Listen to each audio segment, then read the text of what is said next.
Shloka number 37. Arjun उवाच आयति श्रद्धयोपेतः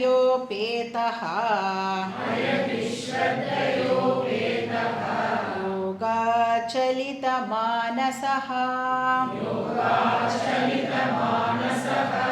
अप्राप्य योगसंसिद्धिं कां गतिं कृष्ण गच्छति. ஸோ போன ஸ்லோகத்தோட அவன் கேட்ட டவுட்டுக்கு கிருஷ்ணர் வந்து பதில் சொல்லி முடிச்சாச்சு. விக்ஷேபத்துக்கு என்ன பரிகாரம்? அபியாசம் அண்ட் வைராக்கியம் அப்படின்னு சொல்லி முடிச்சாச்சு. விவேகம் அண்ட் வைராக்கியம் அப்படின்னு சொல்யூஷனை கொடுத்துட்டார். அண்ட் இந்த விவேகம் அண்ட் வைராக்கியம் இருக்கு இல்லையா, இதை வந்து நாம் எப்படி டெவலப் பண்ணிக்கிறது அப்படின்னா, அதுக்கு அகெயின் நம்ம யாரோட அசோசியேஷன் வச்சுக்கிறோம், அதுவும் வெரி வெரி இம்பார்ட்டன்ட். யாரோட நாம் ஜென்ரலாக பழகிறோம், யாரோட மூவ் பண்ணுறோங்கிறத பொறுத்தும் இந்த விவேக வைராக்கியம் வந்து நமக்கு இம்ப்ரூவ் ஆகும். இந்த சங்கம் அப்படின்னு சொல்கிறோம்ல, சங்கம் பிளேஸ் அன் இம்பார்ட்டண்ட் ரோல். ஏன்னா சத் சங்கத்வே நிஸ்ஸங்கத்வம், நிஸ்ஸங்கத்வே நிர்மோகத்வம், நிர்மோகத்வே நிశ్చலதத்வம், நிశ్చலதத்வே ஜீவன் முக்திஹி. எங்கே கேட்டிருக்கோம்? இதை பஜ கோவிந்தம்ல கேட்டிருக்கோம். நிஸ்ஸங்கத்வம் அப்படின்னா வைராக்கியம் அப்படின்னு அர்த்தம். சத் சங்கத்வே நிஸ்ஸங்கத்வம். இப்போ ஃபஸ்ட்டு வந்து சத் சங்கம் நமக்கு ரொம்ப ரொம்ப இம்பார்ட்டன்ட். சத் சங்கத்தில் இருந்தோம் அப்படின்னா நமக்கு வைராக்கியம் வரும் அப்படின்னு சங்கரர் சொல்கிறார். எப்படி வரும் சத் சங்கத்தில் இருந்தால் வைராக்கியம்? இப்போ வாட் இஸ் வைராக்கியம்? வேர்ல்டுலி விஷயங்கள்லேருந்து கொஞ்சம் டிட்டாச்சாக இருக்குது. இப்போ எப்படி இருக்கோம் நம்ம? அதாவது ரெகுலராக நான் யூஸ் பண்ணின்னு இருக்கிற ஒரு விஷயம் இல்லை அப்படின்னா என்னால் வாழவே முடியாது அப்படின்னு ஒரு தாட் நமக்கு இருக்குது. இப்போ சத் சங்கம் அப்படின்னு நம்ம போகும்பொழுது ஒரு 10 பேர் இருப்பா இல்லையா, அதில் பார்த்தீங்கன்னா ஒரு 2-3 பேர் அது இல்லாமலே அவளோட வாழ்க்கையை வாழ்ந்துட்டு இருப்பாள். இப்போ நாம் போய் அவளை என்கொயர் பண்ணுவோம், எப்படி இது இல்லாமல் உங்களால் இருக்க முடியறது அப்படின்னா, அப்போ அவள் எப்படி இருக்கா அப்படிங்கிறத கேட்டால், ஓ இவாளால் இருக்க முடிஞ்சதுன்னா நம்மளாலையும் இருக்க முடியும் அப்படின்னு நமக்கு ஒரு ஐடியா வருது. அப்போ அந்த விஷயங்கள்லாம் விட்டுட்டு இருக்கிறதுக்கு நாமளும் வந்து ட்ரை பண்ணுவோம். ஸோ இப்படி தான் வந்து சத் சங்கம் வந்து நம்மளுக்கு வைராக்கியத்துக்கு ஹெல்ப் பண்ணுறது. ஸோ இதோட வந்து தியான பிரதிபந்த பரிகாரம் டாபிக் வந்து ஓவர். ஆக்சுவலி இதோட 6வது அத்தியாயம் முடிஞ்சிருக்கணும், தியானம் டாபிக் முடிஞ்சிருக்கணும். பட் என்ன ஆகும், 6வது சாப்டரோடு முடிஞ்சிருச்சுன்னா 7வது சாப்டர் எப்படி ஆரம்பிக்கிறது? அப்போ அதுக்கு அர்ஜுனன் டெஃபினட்டாக ஒரு கேள்வியை இங்கே கேட்டாகணும். ஸோ பகவான் வந்து அவ்வளோ எந்தூசியாஸ்டிக்காக அவனுக்கு இதெல்லாம் பண்ண உன்னால் பண்ண முடியும்னு சொன்னாலும் அர்ஜுனன் எப்படி இருக்கான்? நம்மளை மாதிரி இருக்கான். உங்களுக்கு என்ன சார், நீங்கள் மாட்டுக்கு சொல்லிட்டு போயிடுவீங்க, என் கஷ்டம் எனக்கு தானே தெரியும். இப்போ டீச்சர் வந்து ஆப்டிமிஸ்டிக்காக இருந்தாலும் ஸ்டூடெண்ட் எப்படி இருக்கான்? பெசிமிஸ்டிக் ஸ்டூடெண்ட்டாக இருக்கான். சில பேர்லாம் குருவையே வந்து பெசிமிஸ்டிக்காக மாற்றி விட்டுடுவான். என்கிட்ட பேசுகிறீங்களே நீங்கள், உங்களுக்கு என்ன எவ்வளோ நாளாக தெரியும்? கொஞ்சம் நாளாக தான் தெரியும். உங்களுக்கு என்னை பற்றி ஃபுல்லாக தெரியாது, அதனால் நீங்கள் இதெல்லாம் என்கிட்ட வந்து ட்ரை பண்ணவே பண்ணாதீங்க, என்னால் அதெல்லாம் முடியவே முடியாது. செல்ஃப் டிஃபிடென்ஸ் இருக்குல்ல, ரொம்ப ரொம்ப ஒரு பெரிய ஆப்ஸ்டக்கிள் அது. நமக்கு வந்து செல்ஃப் கான்ஃபிடென்ஸ் இல்லை அப்படின்னா பகவானால் கூட நம்மளை காப்பாற்ற முடியாது. உத்தரேத் ஆத்மனாத்மானம் ஆத்மானம் அவசாதையே. எங்கே படிச்சிருக்கோம் இதை? எங்கே படிச்சிருக்கோம்? இதே 6வது அத்தியாயத்தில் நாம் வந்து பார்த்துருக்கோம். நீயே தான் உனக்கு நண்பன், நீயே தான் உனக்கு பகைவன், நல்லா படித்தோம்ல.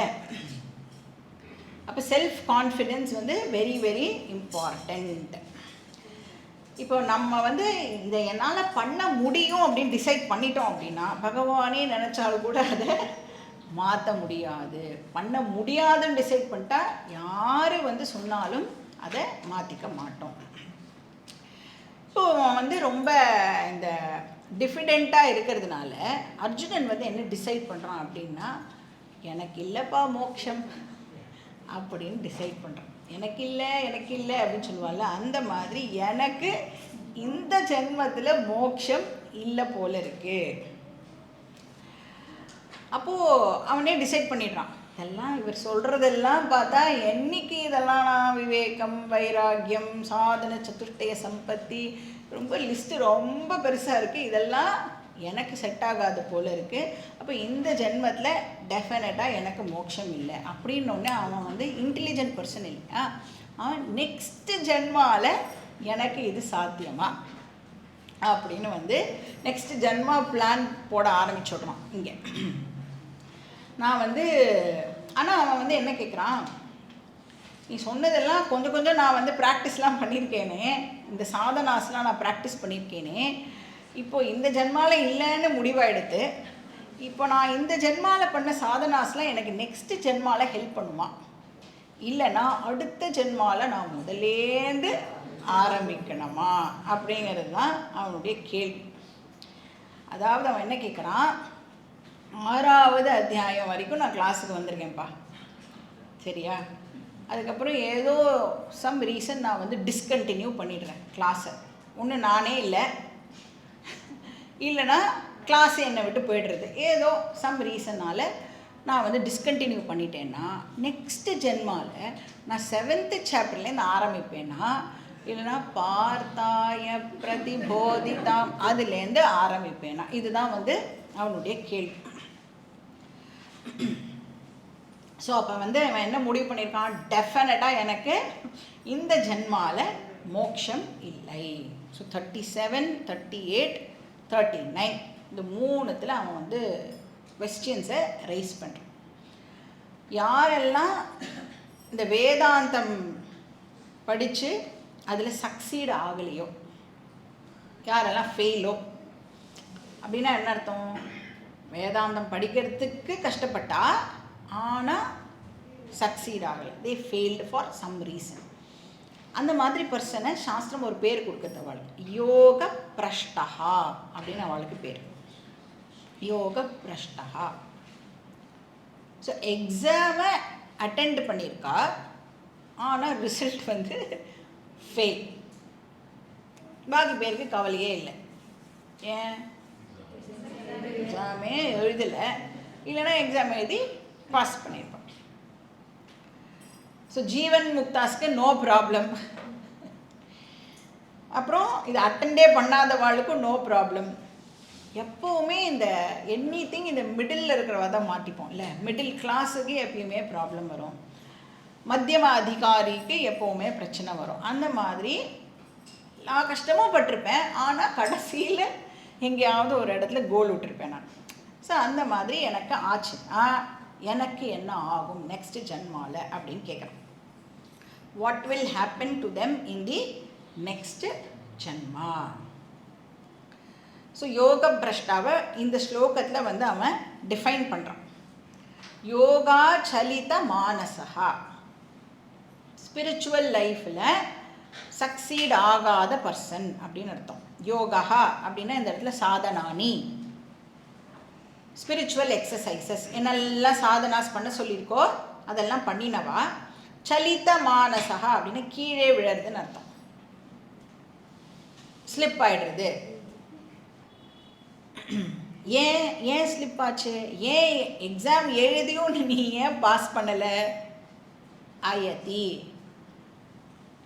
அயத்தினா இன்சஃபிஷியன்ட் எஃபர்ட். அந்த யத்தனம் சொல்லுவோம்ல, பிரயத்தனம் போடணும்ல, எஃபர்ட்டு, அது எப்படி இருக்கான், ஆயத்தி போதுமான எஃபர்ட் போடாததுனால. ஜஸ்ட்டு எக்ஸாமுக்கு முதல் நாள் உட்காந்து படித்தா பாஸ் பண்ண முடியுமா, என்ன பண்ணணும், டெய்லி படிக்கணும். அந்த மாதிரி இதை டெய்லி நாம் வந்து ப்ராக்டிஸ் பண்ணணும். ஸோ அயதி அல்ப பிரயத்தனம்னு அர்த்தம். அயதி அப்படின்னா அல்ப பிரயத்தனம்னா இன்சஃபிஷியன்ட் எஃபர்ட். ஏன் எஃபர்ட் பத்தாமல் போச்சு? So many distractions. என்ன வேலை பண்ணணுமோ அந்த நேரத்தில் அது பண்ணாமல் வேறு வேலையெல்லாம் பண்ணிகிட்டு இருந்தேன்னா எப்படி எக்ஸாமில் பாஸ் பண்ண முடியும்? நிறையா டிஸ்ட்ராக்ஷன்ஸ் எனக்கு இருந்தது. இப்போ சொல்லுவோம்ல, கிளாஸுக்கு வரணும்னு தான் எனக்கு ஆசை, ஆனால் பாருங்க அப்படின்னு சொல்லி ஸோ மெனி ரீசன்ஸ் நம்மளுக்கு ஒரு லிஸ்ட் வச்சுருப்போம்.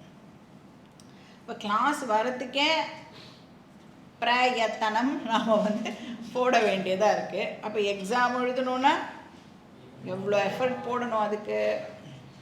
ஸோ நிறைய பிரதிபந்தங்கள் நமக்கு இருக்குது. 3 விதமான பிரதிபந்தம் இருக்குது இல்லையா? ஆதி தெய்வீகம், ஆதி பௌத்திகம், ஆத்தியாத்மிக பிரதிபந்தம் நமக்கு இருக்குது. ஆதி தெய்வீகம்னா நேச்சுரல் ஃபோர்ஸஸ்லேருந்து நமக்கு வர மழை வந்துடும். இனிமேல் மழை சீசன் ஆரம்பிச்சிடும். இது ஒரு நல்ல சாக்காக நம்ம சொல்லிக்கலாம். ஏன் கிளாஸ் வரல, மழை வந்துடுது அப்படிலாம் சொன்னால் விட மாட்டோம்.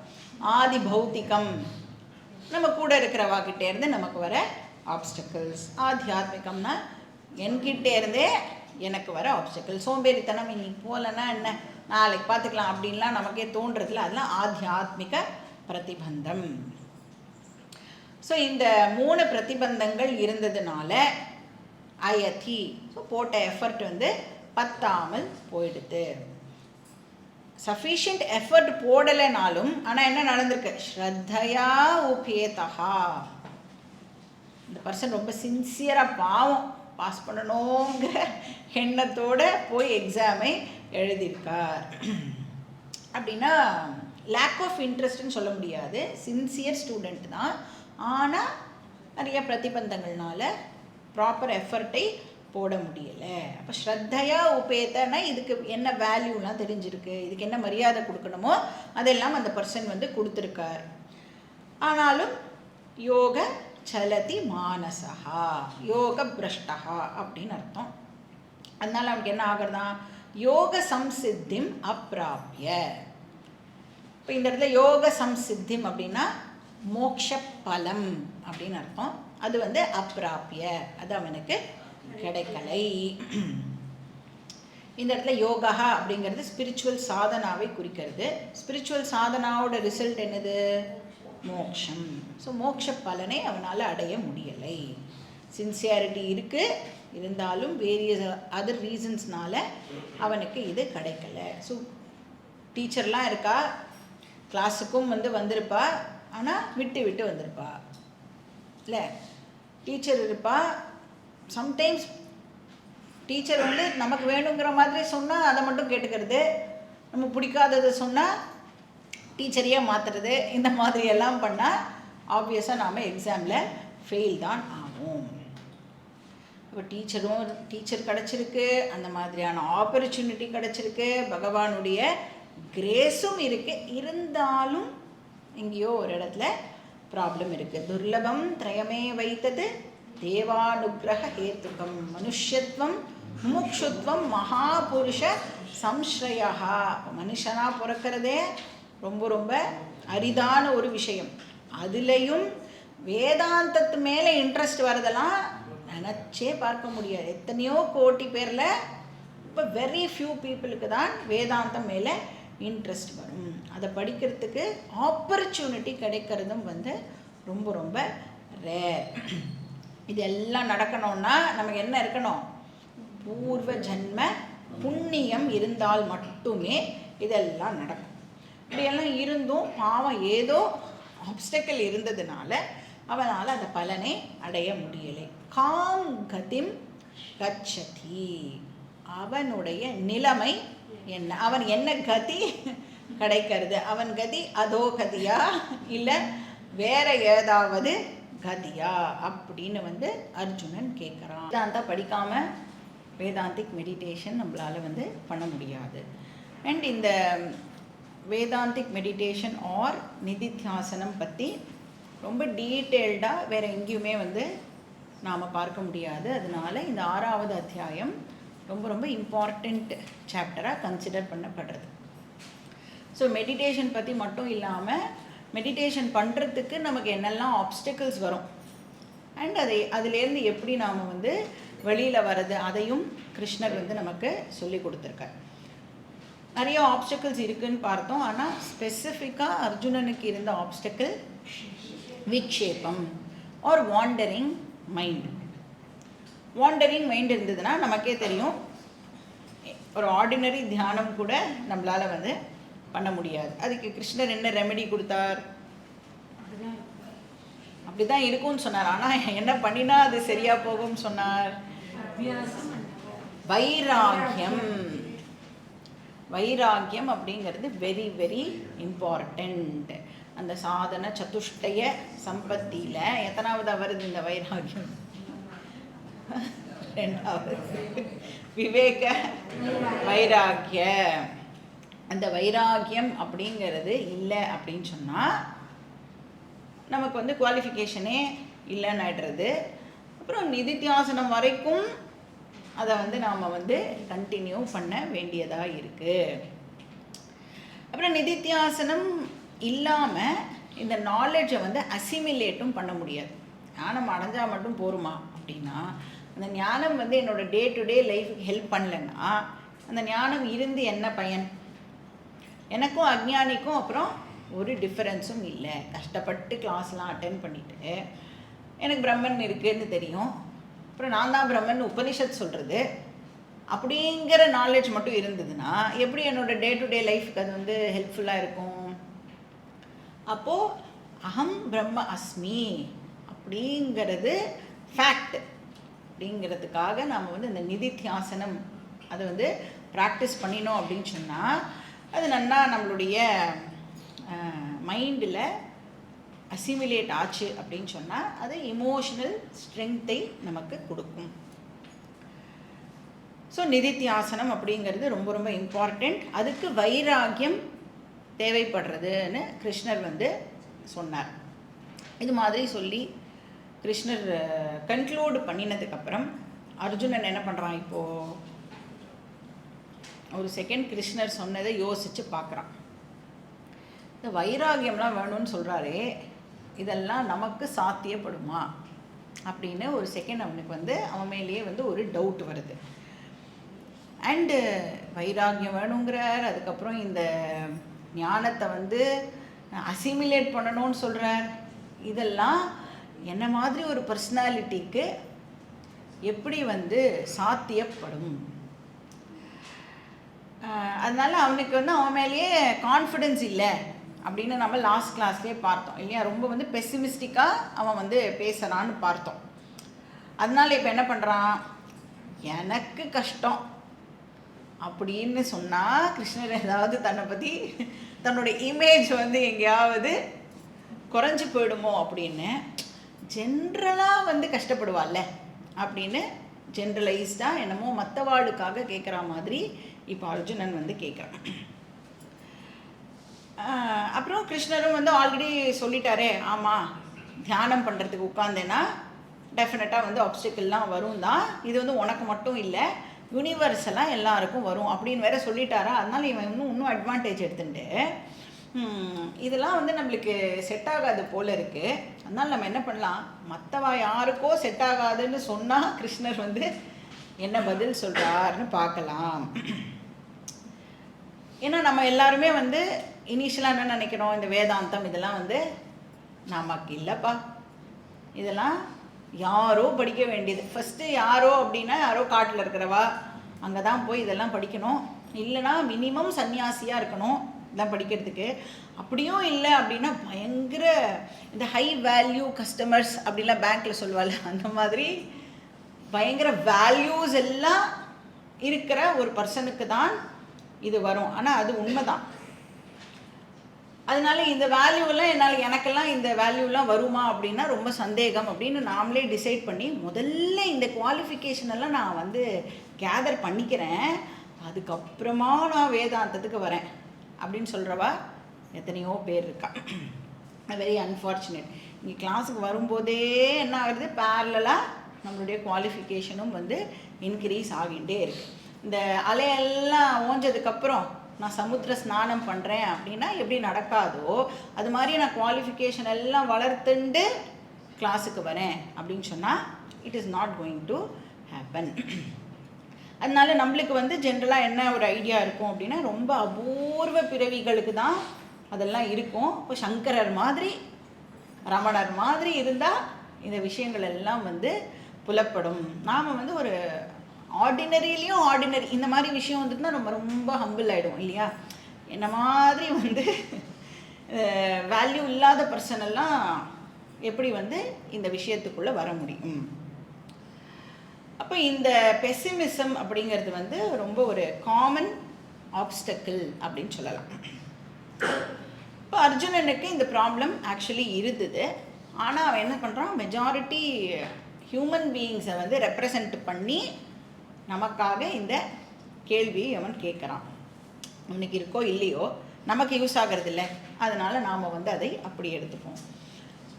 ஸோ இந்த ப்ராப்ளமை வந்து அவன் ஸ்லோகா நம்பர் 37, 38 அண்ட் 39 இந்த 3 ஸ்லோகங்கள்லேயும் வந்து ப்ரெசென்ட் பண்ணுறான். நாம் வந்து ஆல்ரெடி 37வது ஸ்லோகம் பார்த்து முடிச்சிட்டோம்.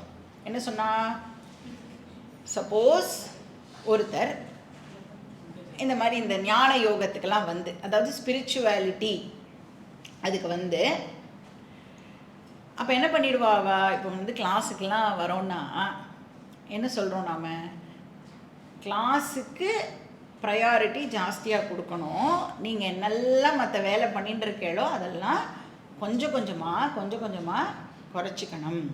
இதுக்கு தான் வந்து ப்ரையாரிட்டி கொடுக்கணும் அப்படின்னு சொல்கிறோம்.